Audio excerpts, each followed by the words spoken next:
Let's move on to Coach of the Year. Obviously, a lot of new coaches in a lot of new destinations. Some guys obviously remaining in the place as well. Some coaches that we may see develop their team to get even better. I mean, look at someone like Zach Taylor. Only 2+ wins in his first year. Next year they go to the NFC Championship. I mean, quite a turnaround for him in that way. I mean, some people would say it was Joe Burrow, but other people may say it is his coaching. So if you're all ready, why don't you show me your Coach of the Year?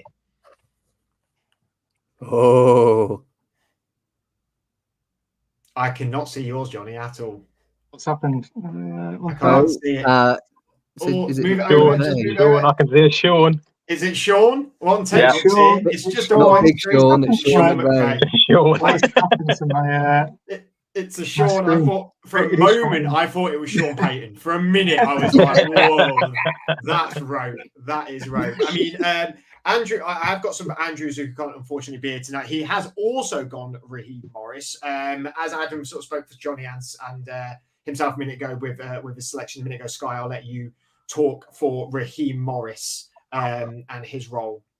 Yeah, I know we did in the previews when we spoke about how that division hasn't had a team with 10 wins in a few years, and I think the Falcons are equipped to win a pretty poor division, and obviously that will do well in the media because Falcons have been pretty poor for a while. There's a lot of playmakers there, so if they can get wins on the board and win that division, I kind of see them similar to the Texans last year. You know, obviously D'Amico Ryans came in, put them in a good place. I think he should have been Coach of the Year last year.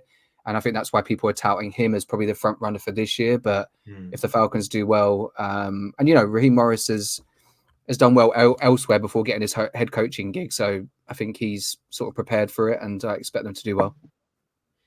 Yeah, I have to admit, we are, again, I say let's show you the clips in 9 weeks' time of the Patriots. I feel like we should all be showing the clips of week 10 about how we felt about the Falcons and see if that lines up as well, because we have been an incredibly complimentary podcast to the Atlanta Falcons this offseason. So they're going to, we've done this before, and they've done, like we did it with the Colts and the Bengals, and they didn't perform very well at all in previous seasons. So hopefully we've not given the curse of the franchise tag to the Atlanta Falcons. Sean McVay, obviously no stranger to it, Johnny.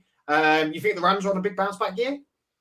Yeah, I really like the look of the Rams this year. Young, youthful side, and then obviously the veteran leadership of Matthew Stafford. I think the team has really done well to rebuild over the last year or two. And I think I was just looking at I was very close to picking Shane Steichen as well. Just give him a bit of a shout out because I think the Colts will be really good this year. But I think the Rams have got a really good chance of actually winning the division. They've got their division, even though the 49ers are obviously the favourites in the NFC.